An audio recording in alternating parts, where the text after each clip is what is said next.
Voz de la Patria Grande. El presidente Donald Trump afirmó que el helicóptero militar involucrado en el accidente aéreo en Washington volaba demasiado alto cuando se estrelló con el avión comercial. Además, los expertos aseguran que el choque entre las aeronaves era absolutamente evitable.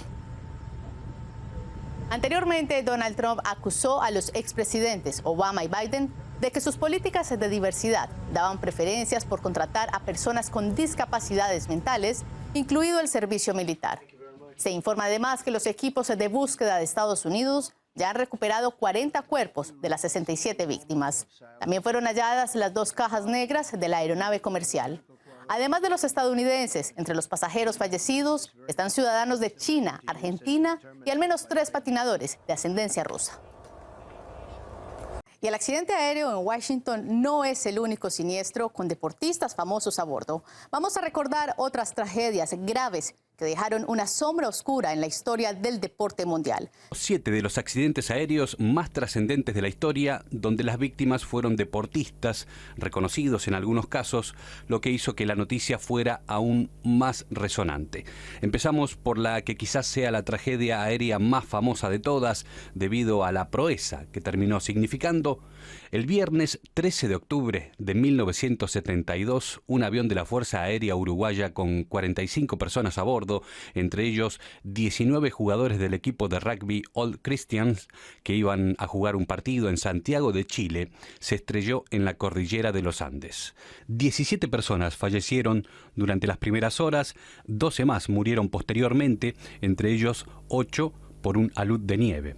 Pero lo que hizo que la historia perdurara a lo largo de ya 5 décadas fue que sobrevivieron 16 uruguayos durante el transcurso de casi 2 meses y medio. Y me enseñó que cuando vemos algo que es medio difícil, bajamos los brazos y nos rendimos, y me enseñó de que los límites en general nosotros los fijamos a priori. Hasta ahí llego, y si a mí me hubieran dicho, te voy a poner en la montaña a 4.000 metros de altura, con 20 grados bajo cero en manga de camisas, yo digo vivo 10 minutos, y sin en cambio estuve 72 días.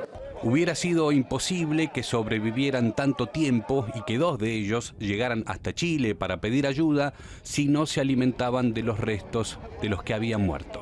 Pasemos ahora a la trágica historia de uno de los mejores beisbolistas puertorriqueños de la década del 60.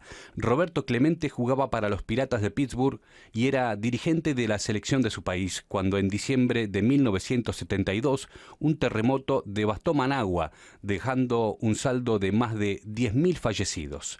El jardinero derecho, que había estado días antes de la tragedia en Nicaragua, envió ayuda, pero la Guardia Nacional se robó lo donado por Clemente. Roberto decidió volver a Managua él mismo con otro cargamento solidario, pero el avión que lo llevaba cayó al mar poco después de despegar. El cuerpo del astro boricua nunca fue encontrado y la Asamblea Nacional de Nicaragua lo declaró héroe en diciembre de 2022. Seguimos en la década del 70, pero para recordar un atentado conocido como el crimen de Barbados. El 6 de octubre de 1976, una aeronave cubana de aviación explotó en el aire con 73 personas a bordo. Viajaban guyaneses, coreanos y cubanos, entre ellos 24 integrantes del equipo juvenil de esgrima, quienes regresaban desde Venezuela a Cuba después de haber competido con éxito en el 4º Campeonato Centroamericano y del Caribe. El ataque fue perpetrado por los terroristas Luis Posada Carriles y Orlando Bosch, al servicio de la Agencia Central de Inteligencia de Estados Unidos. Por otro lado, hay que recordar una colisión entre 2 aviones el 11 de agosto de 1979. La escuadra del Pakhtakor, un equipo de fútbol de Uzbekistán que competía en la primera división de la Unión Soviética, viajaba hacia Bielorrusia para jugar un partido contra el Dinamo de Minsk.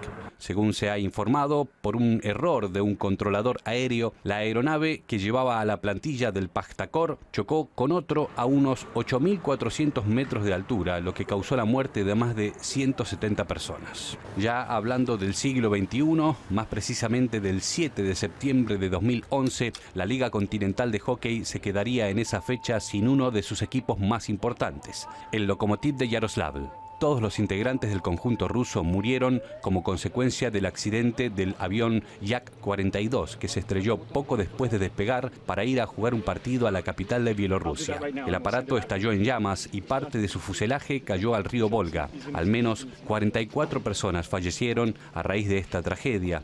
Más allá de la tristeza que significó semejante pérdida y de los honores correspondientes, el club recibió una muestra importante de respaldo y solidaridad. Hemos recibido decenas de llamadas, 35 jugadores en total que están dispuestos a pasar a formar parte del Lokomotiv. Serán seleccionados por el nuevo entrenador. Nadie les había pedido hacerlo, lo decidieron ellos mismos. Los propietarios de los clubes declaran que están preparados para ceder a sus mejores jugadores al Lokomotiv, con el fin de que la historia de este equipo de hockey del Yaroslavl nunca acabe. El nuevo equipo del Lokomotiv pudo volver a jugar poco tiempo después del accidente en la Liga de Hockey de toda Rusia. El fútbol sudamericano también tuvo que soportar un duro golpe el 28 de noviembre de 2016, cuando el vuelo 2933 de la aerolínea La Mía se estrelló poco antes de aterrizar en Colombia. A bordo viajaba el plantel del Chapecoense de Brasil, que iba a jugar la final de la Copa Sudamericana contra Atlético Nacional. 71 personas murieron esa noche. Las investigaciones revelaron que un fallo del piloto relacionado con una falta de combustible y por no comunicarle correctamente la situación a la torre de control, el avión terminó estrellándose contra un cerro poco antes de llegar al aeropuerto. Y terminamos recordando el accidente aéreo que acabó con la vida de Kobe Bryant y de su hija.